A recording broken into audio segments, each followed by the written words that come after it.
bienvenidos. Gracias, como siempre, por estar en este pedacito de pantalla que nosotros dedicamos a la justicia, a los valores, a los principios, a la construcción de la ciudadanía, al sustento de la democracia. Somos un programa totalmente institucional. Siempre les digo algo importante: las instituciones no son las personas, las instituciones son las instituciones. Son esas personas jurídicas que tienen una determinada competencia y que de alguna manera tienen que respondernos de manera constante con relación a nuestras peticiones. Para eso hay competencias, para eso acá enseñamos a dónde tiene que ir, a dónde no tiene que ir. Le damos un mensaje a esos funcionarios que estén apegados a la legalidad, porque lamentablemente a veces hacen cosas tan torpes que los ponen en evidencia y les van a generar muchísimos problemas. No solo ustedes por violación de la norma, por corrupción, sino que además de eso van a dañar a la institución y va a dañar a la persona que está afectada por un acto que usted ha hecho en contra de las normas. Por eso vamos a andar derechitos, porque uno no sabe cuándo se consigue a gente como yo por allí que va a demostrar cuando un funcionario lamentablemente se desvía de la legalidad. Ya les iré contando un casito, tengo por allí bien interesante. Si usted quiere estar acá, @sedicho_televen es nuestra cuenta en Instagram.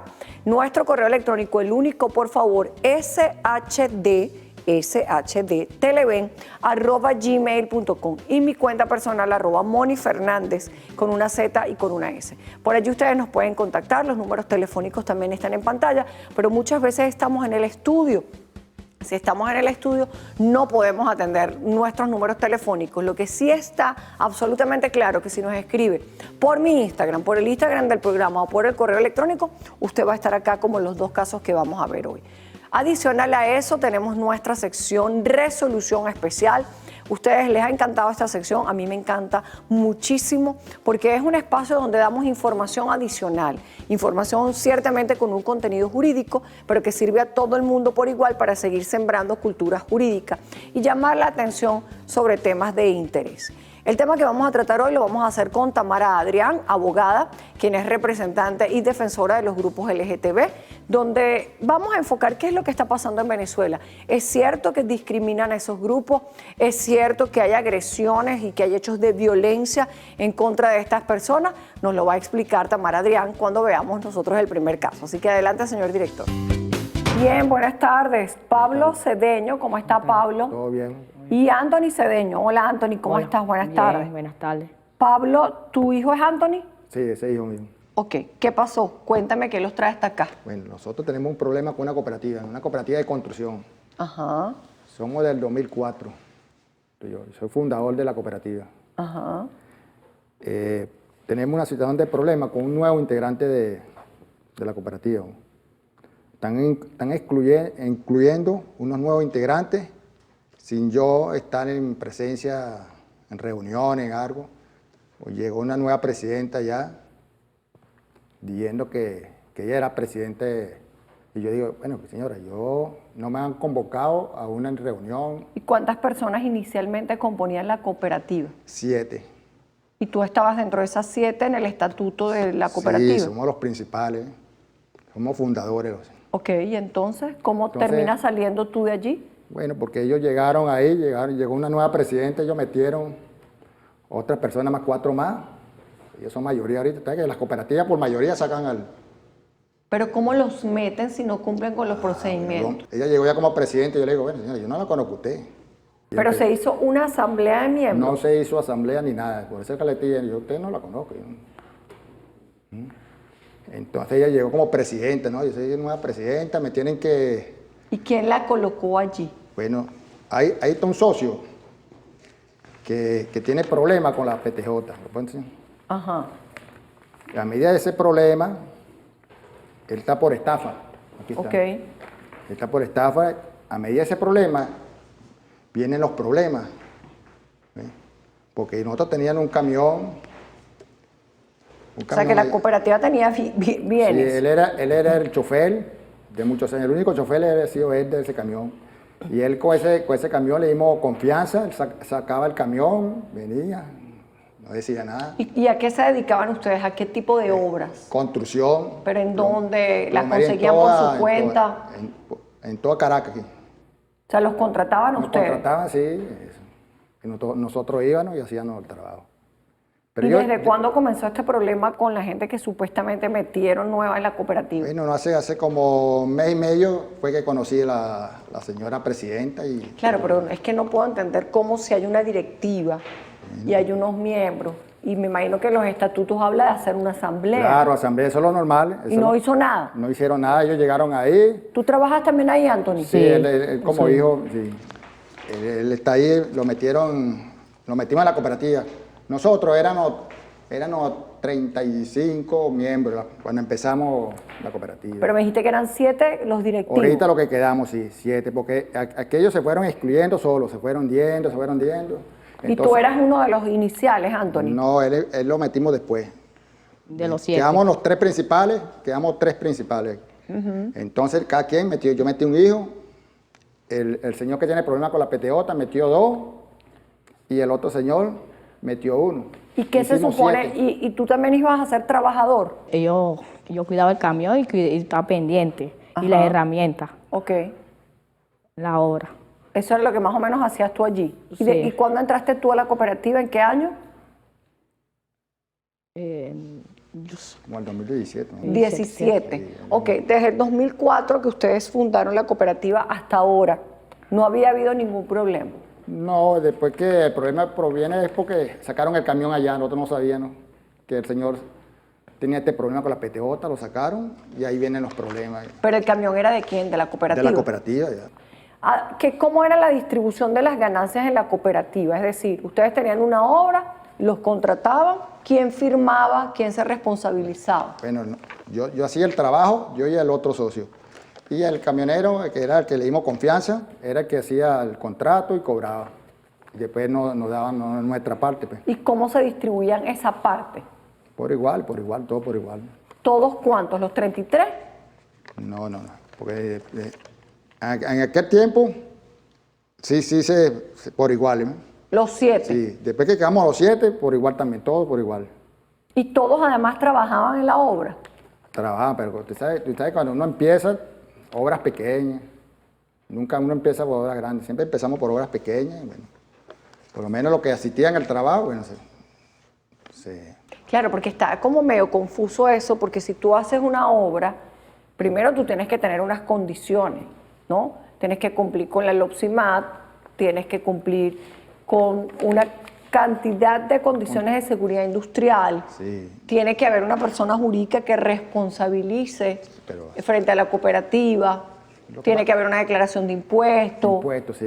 ¿Y todo eso ustedes lo hacían? Sí, nosotros pagábamos la contabilidad todo anualmente, pagábamos todo eso, todo el papel está al día. Y ahora ustedes lo sacaron completamente, ya no Ahora están. sí, ellos llegaron, bueno, con esos nuevos integrantes nos sacaron a nosotros así. De una asamblea lo sacaron. Ajá, la tercera asamblea nos sacaron, pero ellos alegan, porque en aquella parte, la segunda vez que llegó la PTJ, sacó el camión. El 6CPC. El CPC sacó el camión, rompió la puerta principal que se entra, que es con un estacionamiento, está el galpón atrás y están otras cooperativas acá. Entonces el portón le pusieron, doblaron todo, partieron la cerradura y le pusieron un candado blanco. Ok, déjame irme al receso para que me busquen los estatutos de la cooperativa, ¿sí? Y me cuenten cómo fue eso que lo sacaron y qué pasó allí, ¿está bien? Vamos un momentito al receso, enseguida volvemos. No, quédense allí, quédense allí.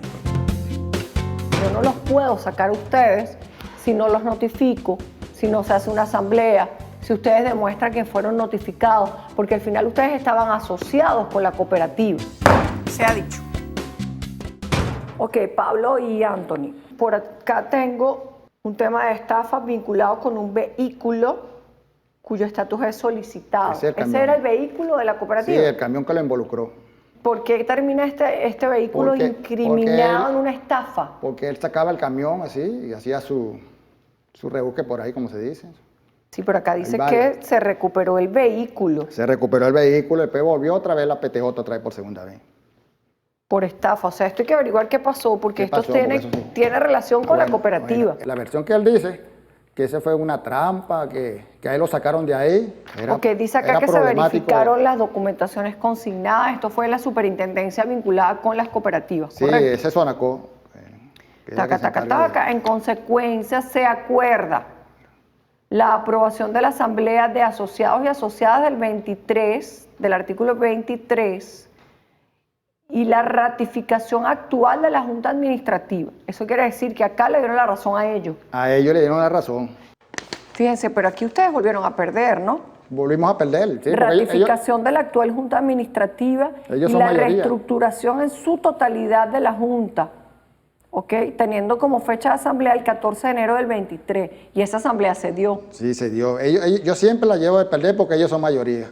Lo que hay que ver, Pablo y Anthony, a todas estas yo puedo cambiar la directiva, ¿sí? Porque la directiva no tiene que ser para siempre la misma. Sí, pero... Las cooperativas de alguna manera funcionan similar a una empresa, Sí, sí. pero con un régimen jurídico adaptado a la forma de cooperativa. Ellos son autónomos. Eso.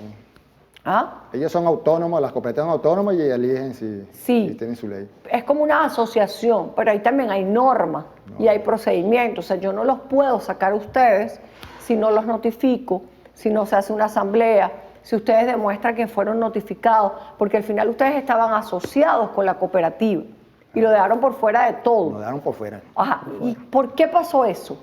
¿Qué hubo allí entre ustedes? ¿Alguna denuncia, algo? Bueno, la denuncia fue cuando ellos llegaron allá, yo fui a Sonacó, pero ya ellos se me habían adelantado, ya habían recorrido todo eso, ya tenían ya. Parece que ella comenta que le bajaron un crédito. Del Estado. Del Estado parece que le bajaron un crédito que va a remodelar. Y además de ustedes dos, ¿sacaron a más gente, Anthony? No, a nosotros nada más. A nosotros dos de los miembros de la cooperativa, y también quieren sacar una gente, unos mecánicos. Que están trabajando para están la cooperativa. Trabajando ahí, sí. Que están trabajando ahí. Ese mecánico lo trajo uno de los que tiene el problema con la Claro, con el pero CPT. está bien, yo entiendo la parte de lo que han hecho y entiendo los resultados. Lo que no entiendo es la razón por la que esto se hace. Es decir, tiene que haber una enemistad, un reclamo, que tú hiciste algo y ellos dijeron, nada, vamos a salir este señor. Ellos alegan es porque yo cambié la cerradura. La arreglé pues el portón. Todo, yo puse mis reales, compré la cerradura, lo arreglé, lo enderecé y ellos alegan que ellos no pueden entrar, es una cosa que sí pueden entrar. Pero ellos alegan eso ya, que es una falta grave. Claro, ahora tú tienes que apelar de la decisión que tomó la superintendencia vinculada con las cooperativas. ¿Por qué? Porque ellos acá le dieron la razón, Sí, le dieron la razón a los que están. Pero yo tengo testimonio ya de las personas, porque hay muchas personas que tienen que entrar por ese portón. Si yo no lo hago... Ok, más allá del tema del portón, que tú cambiaste la entrada, que tal, hay que revisar los procedimientos que se siguieron para concluir la vinculación de ustedes con la cooperativa. En tu caso, que eras un directivo, y en tu caso, que eras un asociado a la cooperativa o un miembro de la cooperativa. Y ahí está la caída. Es decir, si no se cumplieron los requisitos que establecen el estatuto, que no lo tengo acá, porque acá lo único que me entregaste fue el acta de asamblea, que de alguna manera tiene unos artículos, hay que revisar, porque las cosas no pueden ser sin procedimiento.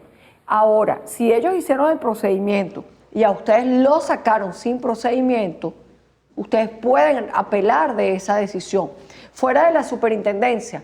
¿Por qué? Porque la superintendencia de alguna manera es un ente conciliador, ¿sí? Y es un ente administrativo y sus decisiones son de índole administrativo. Pero hay una parte civil, estrictamente civil, que tiene que ver con la convocatoria, la asamblea, el quórum, cómo se hizo, cómo no se hizo. Y esa es la parte que tenemos que revisar para saber si se violaron los derechos de ustedes dentro de la cooperativa. Sobre todo porque no te adeudan dinero según lo que ustedes me están diciendo. Lo que tenemos que revisar es cómo se llegó al procedimiento que termina sacándolos a ustedes de allí. Ahí está la clave. Lo demás es chisme. Ellos se arreglan además por la cerradura. Sí, pero la cerradura, ok, eso es como el roce que hubo entre ustedes, pero del roce a la legalidad hay otro camino. Entonces hay que revisar. Clave, ¿se cumplieron o no se cumplieron los trámites para sacarlos a ustedes? ¿Se cumplieron los trámites? Bueno, triste. No se cumplieron los trámites, tú tienes que recurrir y anular esa decisión. Y por ahí es que lo vamos a enfocar, ¿está bien? Okay. Voy a aceptar la solicitud, Pablo y Anthony, se lo voy a colocar a la doctora Eva Rojas para que revisemos los estatutos y ver cómo ellos hicieron el proceso, a ver si es lícito o no. Y si no es lícito, nos toca ir a tribunal. ¿Está claro? Ok. Vamos a irnos un momentito al receso. Cuando regresemos del receso, nuestra sección especial para saber qué pasa con los grupos excluidos desde el punto de vista de lo que se ha llamado grupos LGTB. ¿Qué pasa allí? ¿Hay exclusión, no hay exclusión, hay agresión? Decisiones recientes sobre la designación de un fiscal que va a trabajar precisamente con este tipo de discriminaciones. Lo hablamos al regreso con la abogada Tamara Adrián. ¿Cómo educamos al ciudadano? ¿Desde qué instancia lo invitamos a que efectivamente, aun cuando no comparta, porque creo que esto es sumamente importante, no vaya a ser que la gente confunda que hay una invitación a, sino mira, yo lo entiendo y yo puedo respetarlo y puedo ayudar a que todos seamos iguales?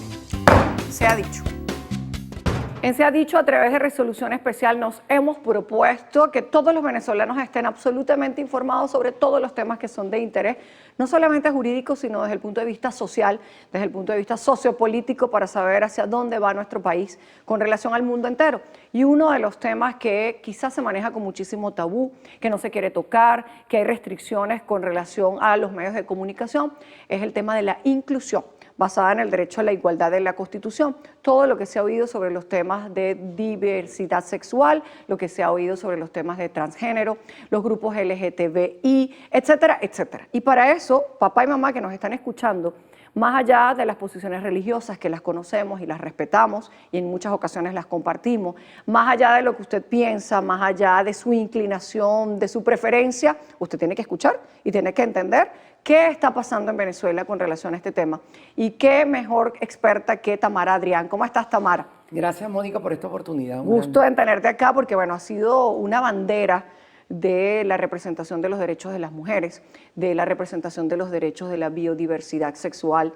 De alguna manera has pujado y has llegado inclusive a ocupar un curul en la Asamblea Nacional, pero este tema sigue siendo un tema retro en Venezuela, un tema que no ha encontrado un espacio, a pesar de que recientemente hay una noticia donde el fiscal general de la República designa un fiscal especial en esta materia, producto de ciertas protestas y de temas que han saltado a la opinión pública. Quedé sorprendida, y tú nos lo dirás, con las cifras donde Venezuela está posicionada para mal en homicidios inclusive y en agresiones contra personas de los grupos LGTB. ¿Cómo va Venezuela, Tamara? Bueno, no va. Nos quedamos en los años 80 o 90 y retrocedimos inclusive, porque para aquella fecha el derecho a la identidad de las personas trans se reconocía judicialmente y desde el 98 para acá no se ha reconocido más. Y esto es particularmente notorio en un momento en el cual matrimonio igualitario existe en México, Costa Rica, Colombia, Ecuador, Brasil, Uruguay, Argentina, Chile. Reconocimiento de la identidad de las personas trans sin necesidad de operaciones, sin requisitos patologizantes, siguiendo, por cierto, las dos sentencias de la Corte Interamericana de Derechos Humanos que al respecto estableció como derecho humano el derecho a la identidad. En México, en Costa Rica, en Honduras, en Colombia, en Ecuador, en Brasil, en Uruguay, en Argentina, en Chile, en Bolivia, en Perú y Venezuela. En Sudamérica solamente queda, sí, no, en Sudamérica solamente quedan Venezuela y Paraguay. ¿Qué está influyendo allí? Hace poco se hizo una recolecta de firmas a través de las iglesias cristianas en contra no solamente del matrimonio, sino además del tema del aborto, etcétera, otros temas que no vamos a tocar acá. ¿Qué es lo que falta? Entender en el ciudadano que hay la diversidad sexual, entender que la legislatura tiene que cambiar. ¿Qué nos falta para dar el paso? Mira, no hemos podido hablar de los temas del siglo XXI, de ninguno, de esos que tú mencionaste. No hemos hablado en Venezuela. Tabú, miedo a perder votos, participación de las iglesias evangélicas y de áreas radicales de la Iglesia Católica en contra de esos derechos, la misma pacatería de mucha gente, todo eso se conjuga. Y realmente no hemos hablado de lo que se ha venido hablando en los últimos 30 años en todo el resto del mundo. Ahora, la gente quizá también por eso tiene temor a públicamente asumir cuál es su posición. Hay mucha recriminación en la familia. ¿Cómo orientamos en este momento a cualquier persona que esté pasando por esto de no quiero decirlo, no quiero hablarlo, aquí no tengo derechos, para qué me van a discriminar, voy a ser víctima de bullying o inclusive de estos ataques que mencionamos están latentes en las estadísticas y que muy poco trasciende? ¿Cómo educamos a la gente en casa? La historia está llena de estos casos en los cuales hay reivindicaciones contrahegemónica, es decir, contra la posición hegemónica que existe en un determinado momento. La abolición de la esclavitud, que se enfrentó exactamente a los mismos prejuicios. Decían, ¿cómo es posible? Pero si la Biblia dice que hay esclavos, ¿cómo me van a quitar los esclavos? El derecho de la mujer, que comenzó con el derecho a voto, y los derechos igualitarios de la mujer. Hay que reconocer que en 22 países del mundo todavía las mujeres no tenemos iguales derechos que los hombres. En la ley. Y en los hechos, la CEDAW te dice que ahora, después de la pandemia, donde hubo una recesión en los derechos de la mujer, en los hechos vas a tener que para llegar a la igualdad se van a necesitar entre 80 y 400 años, dependiendo de los países. Pero por lo menos empezar. Entonces, cuando tú tienes otra reivindicación contrahegemónica como esta, en la que la ley no da derechos iguales a las personas en razón de un prejuicio, igualito, no se lo daba a la mujer porque era mujer, no se lo daba a los negros porque eran negros, no se lo daba a los esclavos porque eran esclavos, y así sucesivamente a lo largo de la historia. Cuando existen estas reivindicaciones de este tipo, siempre hay resistencias al cambio. Pero no obstante se puede denunciar, es decir, alguien que nos esté escuchando que entienda que ha sido atacado o que ha sido víctima de cualquier tipo de discriminación pública, privada, agredido, ¿a dónde acude? ¿Es protegido en Venezuela? Sí y no. Hay algunas leyes que protegen contra la discriminación, incluyendo eso que llaman la Ley Constitucional contra el Odio. Está en la Ley Orgánica del Trabajo. En Venezuela no ha habido ningún caso. ¿No ha prosperado o no se ha denunciado? No, ni siquiera lo han tramitado ante las inspectorías del trabajo. Pero el ciudadano afectado está denunciando o no. O dice, no voy a denunciar. Okay, yo hice una encuesta sobre esto y solamente un 4% había denunciado. O sea que también hay que empoderar al denunciante. Por eso, y entonces cuando yo le pregunto por qué no denuncia, bueno, la gran mayoría es por desconfianza en el sistema de justicia, por no saber dónde ir, por vergüenza, por miedo y por miedo a la revictimización. Claro. Y que pasa también con el tema de la mujer, cuando la mujer es, por ejemplo, víctima de violación. Sí, y al final se sienten culpables. Y sí, además se le revictimiza, el funcionario le revictimiza. ¿Qué hiciste, mijita? ¿Qué estabas haciendo tú? Sí, al final la culpa es de la víctima. Y entonces, todas esas cosas se consideran y solamente un 4% había denunciado, y de ese 4%, solamente 3 casos fueron resueltos. ¿Y qué hacer? ¿Qué se le dice a la gente que nos está viendo en este momento? ¿A dónde acuden? ¿Qué deben insistir? ¿A dónde organizaciones de derechos humanos que puedan orientarlos y hacerles algo importantísimo, el acompañamiento? Exactamente, como con el tema de violencia basada en género contra la mujer, existen los mismos prejuicios, existen las mismas resistencias y hay que hacer la denuncia, hay que hacer el seguimiento de la denuncia, la víctima tiene que tener el acompañamiento psicológico muchas veces porque ha sido víctima de una violencia basada en odio y se siente culpable por eso. El mismo proceso por el cual pasa, por ejemplo, una mujer que ha sido víctima de violencia, que tiene que ser empoderada primero y psicológicamente contenida a los fines de que pueda enfrentar un proceso judicial en el que probablemente se le acuse de haber causado el hecho. O que no se le entienda. O que no se le tome en cuenta. Entonces, las ONG también tienen una función importante en ese acompañamiento psicológico y en ese acompañamiento ante los tribunales, aunque sabemos que por disposiciones de la reforma del COP, no se permite a las ONG participar. Claro, no son parte. No son parte y no se les permite acompañar. Pero pueden estar ahí aguantando. Pero pueden hacer lo mismo que en el caso de violencia contra la mujer. Un poco de lo que me dices, quizá se deduzca que también es necesario trabajar antes de la judicialización, en entender, en comprender, es decir, en la educación ciudadana para la integración. Como tú lo dices, yo lo rescato. Aquí no hay inclusión ni siquiera de las personas con discapacidad. O sea, hay una ley maravillosa, está recién reformada y prácticamente nadie la cumple.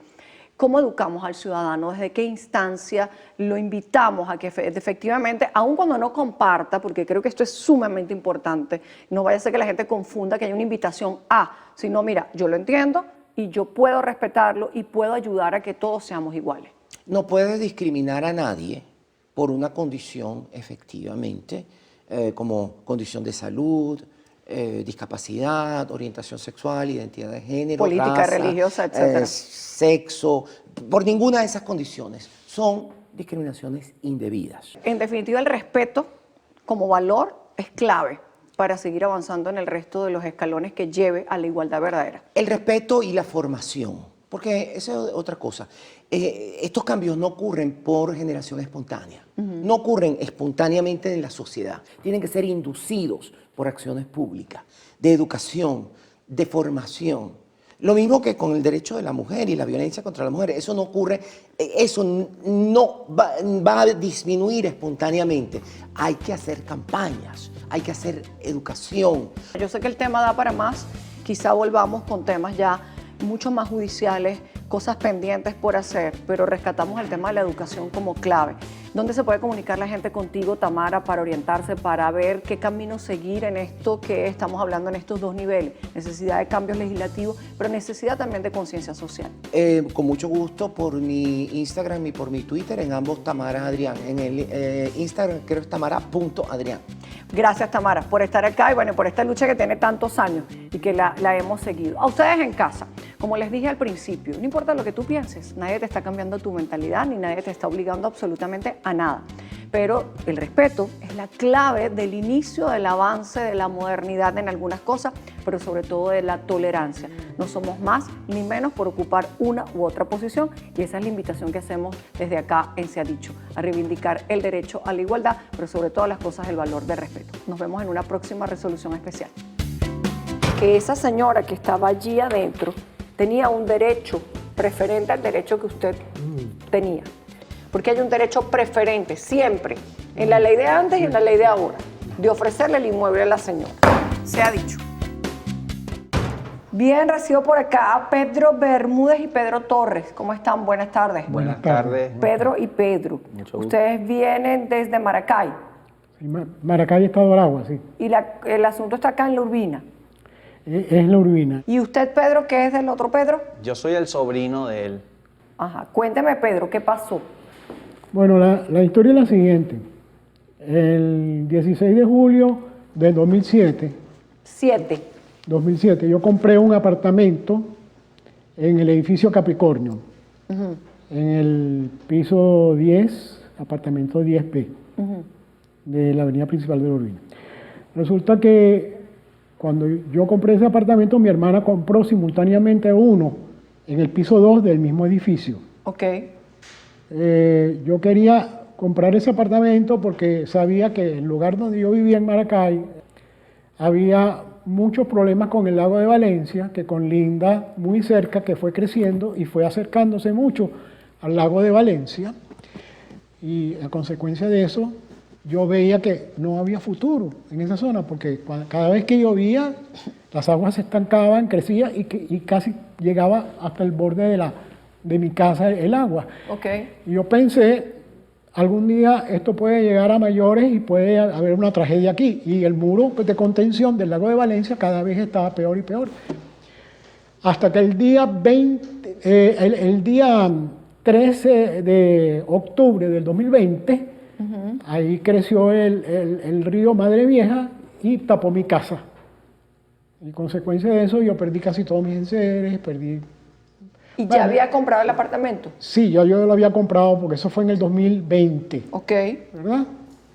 Entonces yo perdí todos mis enseres, las mascotas, y posteriormente una oleada enorme de robos. Perdí todas mis cosas, todas mis pertenencias prácticamente, y mi esposa a los 6 meses se murió. Caramba. Falleció mi esposa, a la cual yo amaba muchísimo, el amor de mi vida, y tenía 40 años casado con ella. Qué lamentable todo. Es muy lamentable. ¿Y sí, usted yo se quedé quedó en muy la triste. calle? Yo quedé casi, se puede decir, en situación de calle. Estoy en un cuartico viviendo en... ¿Y el inmueble desde el 2007 está ocupado por otra persona? Sí, el inmueble que yo compré está ocupado por una señora, porque a mí me dijeron, cuando yo compré ese inmueble, hay una señora que está allí, pero y los abogados me dijeron que en cuestión de unos 20 a un mes más o menos, ya yo iba a tener a disposición el inmueble. y me iba Pero a la traer señora está usufructo. alquilada. ¿Ah? Está alquilada. Ella estaba alquilada. Estaba alquilado, antes. pero ya no tengo ningún contrato Con de él nunca alquiler. tuvo un contrato. No tengo ningún Pero- contrato de alquiler con O él. sea, que él compra con la señora adentro. Estaba la señora ahí cuando él compró Compré con la apartamento. señora adentro, sí. O sea, que usted Y aquí compró, está el documento. Aquí están los compró un documentos. problema.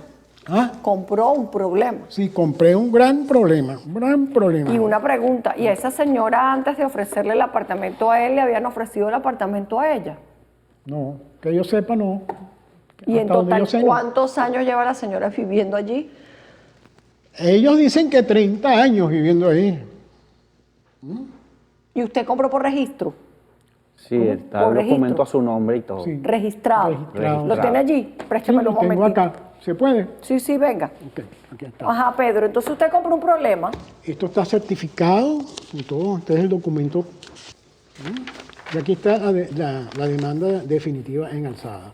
Y esta persona, cuando usted le vende, le advirtió que Sí, estaba alquilado el Él me inmueble. había dicho que no estaba que había una señora que estaba viviendo ahí. Eso es todo El lo que yo punto sé. es que esa señora que estaba allí adentro tenía un derecho preferente al derecho que usted tenía. Ciertamente, del año 2007 al año 2022, probablemente ya el ejercicio de ese derecho de ella prescribió, porque hay un derecho preferente siempre, en la ley de antes y en la ley de ahora, de ofrecerle el inmueble a la señora. Por lo tanto, la señora está allí en condición de inquilina. Ella paga o le paga a alguien. No, solo está pagando el condominio y no hemos ido a hablar con el presidente del condominio, pero no sé por qué no le están saliendo los recibos a nombre de él, que es el propietario. ¿Y a nombre de quién salen? No lo sabemos, pero creemos que a nombre de ella. No puede ser. Sería un error muy grave del condominio y por lo general los condominios se cuidan de eso, ¿sí? Y es abogado el presidente del condominio, que es cosa que me extraña. Por eso es que es una suposición de ustedes. Puede ser que ella esté pagando el condominio porque eran sus condiciones contractuales, ¿sí? Pero cambiar el recibo del condominio a nombre de una inquilina es un hecho irregular y ningún presidente de condominio va a hacer eso, a menos que ella demuestre que ella adquirió el apartamento, cosa que, según entiendo, no ha sucedido. ¿Desde cuándo usted no revisa este registro? Yo lo revisé. Acaba de sacar copia certificada. Ah, esto lo sacó ahora. Sí. Y esto sigue a nombre de usted. Ok. Sí. Vaya un momentito, Pedro, a su lugar. Déjeme esto acá, por favor, para yo Él la revisar. demandó en el 2007 y ganó la demanda. Ella tenía que desalojar, le dieron fecha. Y no ella- desalojó. Ok, vamos un momento al receso y hablamos de esto, porque en este caso hay una demanda, ¿sí? Que es una condición quizá diferente a los otros casos. Hablamos sobre eso al regreso. ¿Qué les corresponde a ustedes en este caso? Hacer lo que se llama un recurso de carencia. ¿Qué quiere decir esto, Pedro? Que usted está más cerca, pero todavía no va a lograr en el corto plazo la restitución del inmueble. Se ha dicho. Pedro, en principio su caso es quizás diferente a otros porque comenzó antes de la ley del año 2012, ¿sí? Es decir, que comenzó conforme a la ley de inquilinato que estaba vigente para el momento, bastante tiempo antes. Usted ganó la sentencia en el año 2008, le dieron la razón y además le condenaron en costas a la señora. Ella apela porque ella insistía que ella no tenía una relación de arrendamiento con usted, porque la tenía con el propietario original que le Sí, vende a usted. Exactamente. Pero eso, tanto en la ley anterior como en la actual, dice, independientemente de quién sea el propietario, se mantiene la relación de arrendamiento, ¿sí? Es decir, se mantiene con la misma antigüedad y las mismas condiciones. Lo único que el dueño pasa a ser otra persona. Ella apela, según me dicen ustedes, y vuelve usted a ganar. ¿Está claro?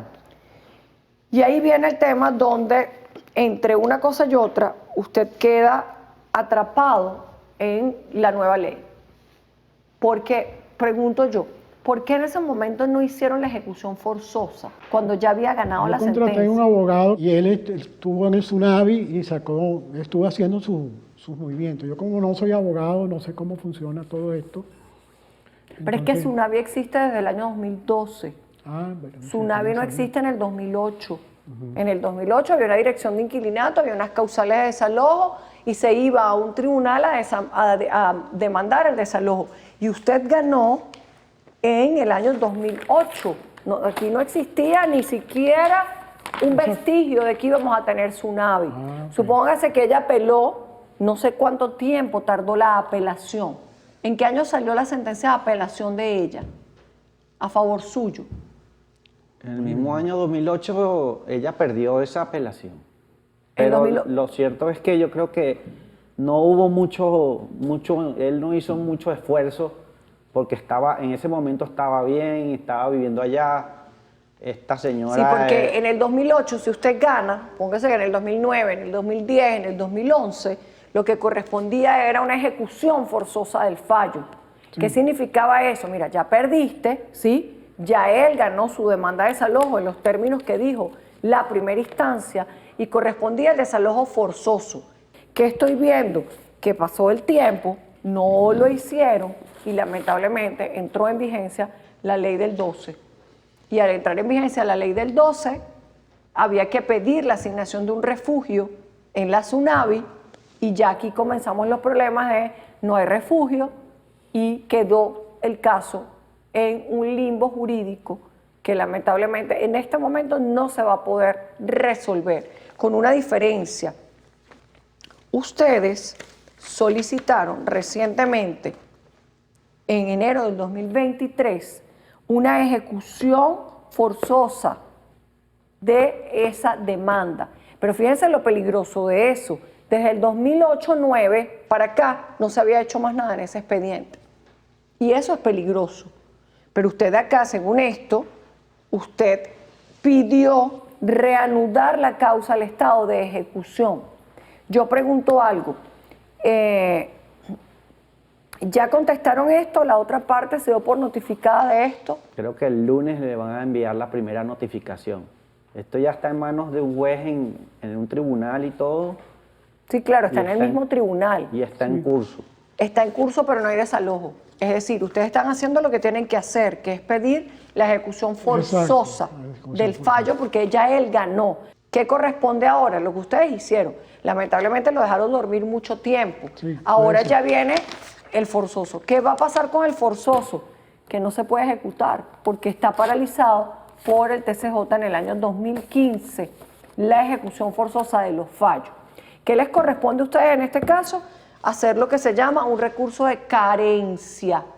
¿Qué es un recurso de carencia? Cuando un ente público no me resuelve mi problema porque está paralizado algo, usted tiene que decirle a la Sala Constitucional: tú me estás generando un problema porque no te has pronunciado y por lo tanto yo tengo una sentencia en la mano que no la puedo ejecutar. ¿Qué quiere decir esto, Pedro? Que usted está más cerca, pero todavía no va a lograr en el corto plazo la restitución del inmueble. Y ella, por lo visto, no quiere devolverlo. Acciones rápidas que tienen que tomar por cualquier escenario, por la cantidad de tiempo que tiene.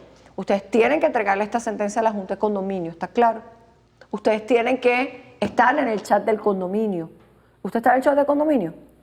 No. Tiene No. que meterse porque ese apartamento es suyo. Él tiene que asistir a las reuniones de A condominio. todas las reuniones del condominio. A las votaciones. Usted tiene que pagar el condominio, porque eso se llama actos de dueño.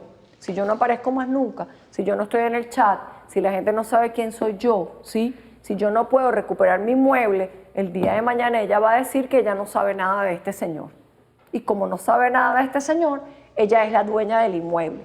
O se hace dueña o se hace pasar por la dueña, ¿está claro? Vamos a colocar aquí a la doctora Andrea para que ella tramite con el grupo de personas que están igual que ustedes cómo se va a hacer ese recurso de carencia, a ver si el TCJ se pronuncia. Ok. Pendientes con esto porque lamentablemente todas las personas que quedaron con la ley del año 2012 hacia atrás no lograron materializar sus desalojos. ¿Qué significa eso? Que lamentablemente no van a poder terminar los procesos hasta tanto el Tribunal Supremo de Justicia no revoque la decisión que mantiene paralizados los desalojos. Hace aproximadamente un año supimos que se pidió información al TCJ sobre los desalojos que estaban en sentencia, como este caso.